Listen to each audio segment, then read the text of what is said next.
MP board के कक्षा 8वीं के सभी विद्यार्थी ध्यान दें।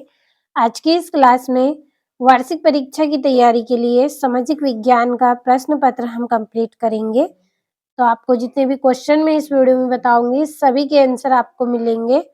पूरा हल करके मैं आपको दूंगी पूरा पेपर। तो बिना किसी देरी के चलिए शुरू करते हैं हमारे प्रश्नों को। और आपको जितने भी क्वेश्चन मैं दे रही हूँ सभी को आप कंप्लीट आप करें, क्योंकि पूरे मोस्ट इम्पोर्टेंट क्वेश्चन आपके हैं वार्षिक परीक्षा के लिए। तो इस तरह के ये निर्देशांक आपको दिए गए हैं। पहला है सभी प्रश्न हल करना अनिवार्य है। दूसरा है प्रश्नों के उत्तर निर्देश अनुसार लिखें। तो बहुविकल्पी प्रश्न हैं आपके 1 से लेकर 5 तक, सभी 1-1 अंक के रहेंगे। पहला है ब्रिटिश शासनकाल के प्रथम और अंतिम गवर्नर जनरल थे। तो इसका आंसर आपका रहेगा ये आ नंबर वाला वॉरेन हेस्टिंग्स, लॉर्ड माउंटबेटन इसका आंसर रहेगा। दूसरा है अवंती बाई लोधी का संबंध किस क्षेत्र से था। तो इनका संबंध किस क्षेत्र से था, इसका आंसर रहेगा आपका राजगढ़ से इनका संबंध था। तीसरा है भौतिक पदार्थों का मूल्यवान संसाधन बनाने में सहायता करती है। तो इसका आंसर आपका रहेगा मनुष्य का कौशल, वाला सही रहेगा। चौथा है भारतीय राष्ट्रीय कांग्रेस ने पहली बार संविधान सभा के गठन की मांग कब की थी। तो कब मांग करी थी, सन 1934 में इन्होंने मांग करी थी। अगला है उड़ीसा के डोगरिया कोंड नामक आदिवासी समुदाय का प्रसिद्ध पर्वत है। तो कौन सा प्रसिद्ध पर्वत है, न्यायगिरी पर्वत। तो ये आपके 5 सही विकल्प हो गए हैं। अगला आपका प्रश्न है रिक्त स्थान की पूर्ति कीजिए। तो छठा है ईस्ट इंडिया कंपनी की 1765 ईस्वी में डेडेस प्रांत की दीवानी प्राप्त हुई। तो इसका आंसर रहेगा आपका बंगाल। क्या रहेगा इसका आंसर, बंगाल।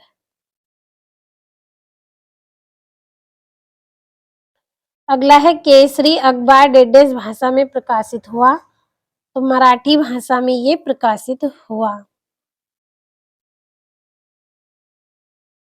अगला है एक देश के जन्म दर और मृत्यु दर के अंतर को डेडेस कहते हैं। तो क्या कहते हैं, प्राकृतिक वृद्धि दर।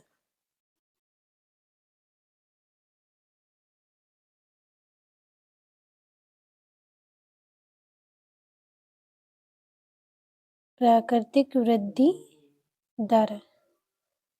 अगला है संसदीय शासन पद्धति में डेडेस अपने प्रतिनिधियों को चुनाव करती है। तो इसका आंसर रहेगा जनता। अगला है बाजार में उत्पादकों और उपभोक्ताओं के हितों की रक्षा के लिए डेडेस बनाए गए हैं। तो क्या बनाए गए हैं, कानून बनाए गए हैं। तो ये हो गए आपके रिक्त स्थान। अब आपके जो प्रश्न है उनको हम समझ लेते हैं। तो लघु उत्तरीय प्रश्न है 11 से 16 तक, सारे आपके 2-2 अंक के रहेंगे। 11वां है इतिहास के आधुनिक काल को विकास का युग क्यों कहा जाता है। 12वां है ईस्ट इंडिया कंपनी को कब और किसने बंगाल का दीवान बनाया। 13वां है भूमि को महत्वपूर्ण संसाधन क्यों माना जाता है। 14वां है विश्व में प्रमुख चाय उत्पादक देशों के नाम लिखिए। 15वां है संघवाद से क्या तात्पर्य है। 16वां है न्यूनतम वेतन से क्या आशय है। तो ये सारे 2-2 नंबर के हैं और सभी के आंसर इसी वीडियो में मैं आपको दूंगी। तो पूरा वीडियो लास्ट तक देखें और वार्षिक परीक्षा के लिए महत्वपूर्ण प्रश्न है, कंप्लीट जरूर करें। 16वां है आपका रोलेट कानून का भारतीयों ने क्यों विरोध किया। 18वां है अंग्रेजों के काल में निम्न जातियों के लिए क्या नए अवसर आए। 19वां है किन्हीं 2 सोपानों के नाम बताइए जिन्हें सरकार ने पौधों और प्राणियों के संरक्षण के लिए आरंभ किया। 20वां स्थानांतरी कृषि क्या है, इस कृषि की क्या हानियां हैं। 21वां हमारे देश में सर्वाधिक जनजाति वाले राज्य कौन से हैं। 22वां सरकार के तीनों अंगों का नाम लिखें। कानून को लागू करने का काम किस अंग के द्वारा किया जाता है? और दीर्घोत्तरी प्रश्न है 23 से 26 तक, जो कि 5-5 अंक के हैं। 23वां ब्रिटिश काल में रेलगाड़ी चलने से जनता को क्या लाभ हुए हैं? 24वां भारतीय राष्ट्रीय आंदोलन में योगदान देने वाले किन्हीं दो महापुरुषों के योगदान का वर्णन आपको करना है। 25वां भूस्खलन से क्या आशय है? भूस्खलन रोकने के उपाय आपको लिखना है 5 नंबर में। और अंतिम है, किसी लोकतांत्रिक देश को संविधान की जरूरत क्यों पड़ती है? तो ये सारे आपके 5-5 नंबर के पूरे महत्वपूर्ण प्रश्न मैंने आपको बताए हैं। सभी के स्क्रीनशॉट आपने लिए होंगे, तो आप भरोसा रखें इसी में से आपका पूरा पेपर रहेगा, आप कंप्लीट जरूर करें। तो ये आपका यहाँ से 11वां प्रश्न है। इतिहास के आधुनिक काल में विज्ञान, तर्क, लोकतंत्र, मुक्ति और समानता जैसी आधुनिकता की ताकतों का विकास हुआ, इसलिए आधुनिक काल को विकास का युग कहा जाता है। तो आधुनिक काल को विकास का युग क्यों कहा गया है? क्योंकि इसमें क्या है, तर्क, लोकतंत्र, मुक्ति और समानता आदि की अधिकताओं का आधुनिक काल कहा गया है। आपका यहाँ से 12वां प्रश्न है, ईस्ट इंडिया कंपनी को कब और किसने बंगाल का दीवान बनाया? तो 12 अगस्त 1765 को मुगल बादशाह औरंगजेब ने ईस्ट इंडिया कंपनी को बंगाल का दीवान बनाया था। ये आपके यहाँ पे पूरे 2-2 नंबर के प्रश्न है। 13वां है, भूमि हमारे जीवन का आधार है, इसके बिना हमें आवास, खाना, पानी इत्यादि कुछ भी प्राप्त नहीं होगा, इसलिए भूमि को महत्वपूर्ण संसाधन माना जाता है। जो भूमि है वो क्या है, महत्वपूर्ण संसाधन है। किस लिए है? क्योंकि भूमि के बिना ना तो हमें आवास मिलेगा यानी कि घर, खाना पीना ये सब क्या है, हमें भूमि से ही मिलता है, और कुछ भी प्राप्त नहीं होगा, इसलिए भूमि को महत्वपूर्ण संसाधन माना है, क्योंकि भूमि से ही हमें सब कुछ प्राप्त हुआ है। 14वां है आपका, विश्व के प्रमुख चाय उत्पादक क्षेत्रों के नाम लिखिए। तो श्रीलंका, चीन, जापान और इंडोनेशिया चाय के प्रमुख उत्पादक देश हैं। 15वां है, संघवाद से क्या तात्पर्य है? संघवाद सरकार का वह रूप है जिसमें शक्ति का विभाजन आंशिक रूप से केंद्र सरकार और राज्य सरकार अथवा क्षेत्रीय सरकार के मध्य होता है। जो संघवाद है उससे क्या तात्पर्य है कि संघवाद सरकार का वह रूप है जिसमें शक्ति का विभाजन और आंशिक रूप से केंद्र सरकार, राज्य सरकार अथवा क्षेत्रीय सरकार को के मध्य होता है। न्यूनतम वेतन से क्या आशय है? तो न्यूनतम वेतन से आशय क्या है? जो किसी नियुक्त द्वारा अपने श्रमिकों को भुगतान किया जाता है, जिसे सामूहिक समझौते या व्यक्तिगत अनुबंध से कम नहीं किया जा सकता, न्यूनतम वेतन कहलाता है। तो क्या है आपकी परिभाषा? न्यूनतम वेतन जो किसी नियुक्ति के द्वारा अपने श्रमिकों के भुगतान किया जाता है, जैसे सामूहिक समझौते या व्यक्तिगत अनुबंधन से कम नहीं किया जा सकता, से न्यूनतम वेतन कहते हैं। रोलेट कानून का भारतीयों ने क्यों विरोध किया? तो रोलेट कानून का विरोध किया था, इसके खिलाफ सत्याग्रह का आह्वान किया गया, क्योंकि यह कानून अभिव्यक्ति की स्वतंत्रता जैसी अधिकारों पर अंकुश लगाने और पुलिस को और ज्यादा अधिकार देने के लिए लागू किया गया था, इसलिए भारतीयों ने रोलेट एक्ट कानून का विरोध किया। तो किस कारण से किया था इन्होंने रोलेट एक्ट का विरोध? कि इसमें सत्याग्रह का आह्वान किया गया, क्योंकि यह कानून अभिव्यक्ति की स्वतंत्रता, मूलभूत अधिकारों पर अंकुश लगाना और पुलिस को ज्यादा अधिकार देने के लिए लागू किया गया था, इसलिए भारतीयों ने रोलेट एक्ट का विरोध किया। आपका अगला प्रश्न है, अंग्रेजों के काल में निम्न जातियों के लिए क्या नए अवसर आए? तो जो अंग्रेज का काल था, जो समय था उनका, उनमें जातियों के लिए क्या नए अवसर आए? तो निम्न जाति के लिए स्कूल खोलने लगे थे। क्या था पहला अवसर? कि निम्न जो जाति थी उसके लिए स्कूल खोले गए। शहरों में रोजगार के नए नए अवसर सामने आने लगे थे, जो शहर थे उनमें जो रोजगार है, जो काम है, उसके अवसर देखने को मिले, जैसे मकान, पार्क, सड़कें, नालियाँ, बाग, मिलें, रेलवे लाइन इत्यादि के निर्माण के लिए मजदूरी की आवश्यकता थी, तो ये सब अवसर उनको दिए गए। 19वां प्रश्न है, किन्हीं 2 सोपानों के नाम बताइए, जिन्हें सरकार ने पौधों और प्राणियों के संरक्षण के लिए आरंभ किया। तो पहला रहेगा आपका राष्ट्रीय उद्यान। पहला क्या है? राष्ट्रीय उद्यान। वर्तमान और भविष्य की पीढ़ियों के लिए सरकार ने राष्ट्रीय उद्यान आरंभ किए। दूसरा है जैव निश्चय।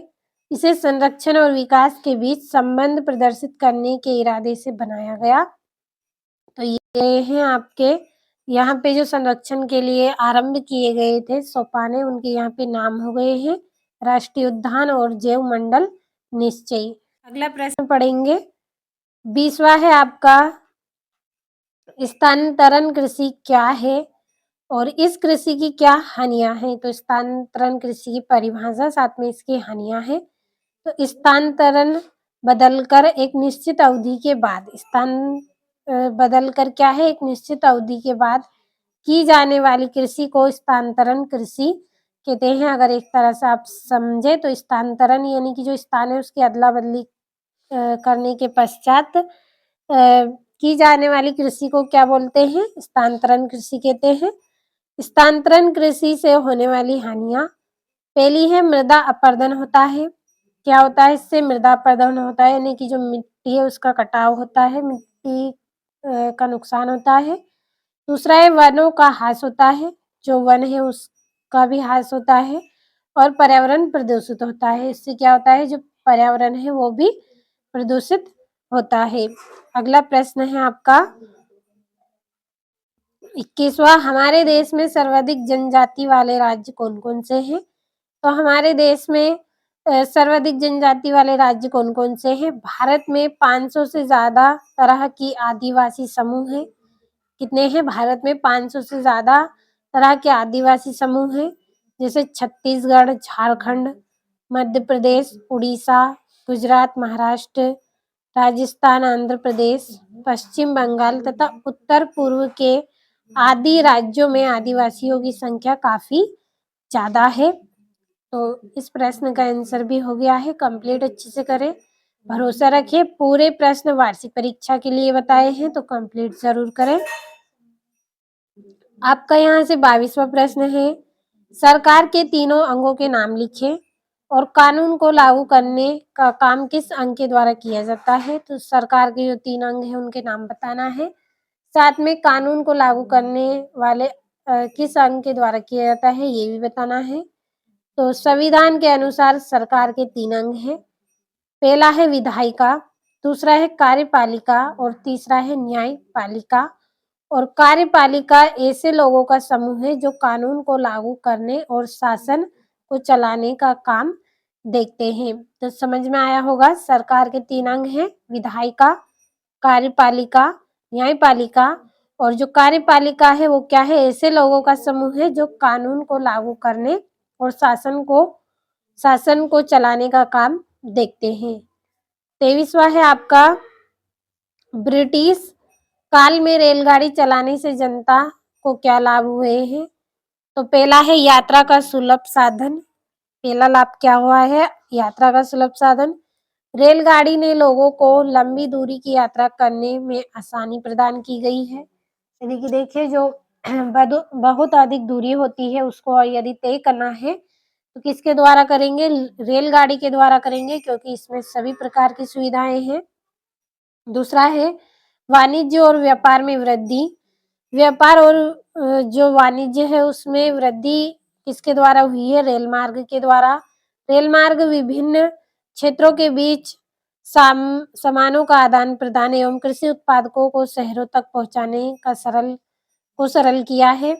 जो हमारे सामान होते हैं उनको एक देश से दूसरे देश अगर ले जाया जाता है, किसके माध्यम से? रेल के माध्यम से लिया जाता है। तीसरा है रेलगाड़ी ने क्या किया है? अलग अलग हिस्सों को जोड़ा है। जो रेलगाड़ी है वो क्या है? देश के अलग अलग हिस्सों को जोड़ा है। इससे अलग अलग क्षेत्र में रहने वाले लोगों के बीच सांस्कृतिक और आर्थिक संपर्क बढ़ा है। तो ये हो गए हैं आपके रेलगाड़ी से जनता को होने वाले लाभ। 24वां है आपका जो भारतीय राष्ट्रीय आंदोलन में योगदान देने किन्हीं दो महापुरुषों के नाम और योगदान का वर्णन। पहला है बाल गंगाधर तिलक, दूसरा है भगत सिंह। तो जो बाल गंगाधर तिलक है, बाल गंगाधर तिलक ने भारतीय राष्ट्रीय आंदोलन में स्वराज का नारा दिया और जनता को ब्रिटिश शासन के खिलाफ संगठित किया। इन्होंने क्या किया था? बाल गंगाधर तिलक ने राष्ट्रीय आंदोलन में स्वराज का नारा दिया और जनता को ब्रिटिश शासन के खिलाफ संगठित करने का काम भी इन्होंने किया है।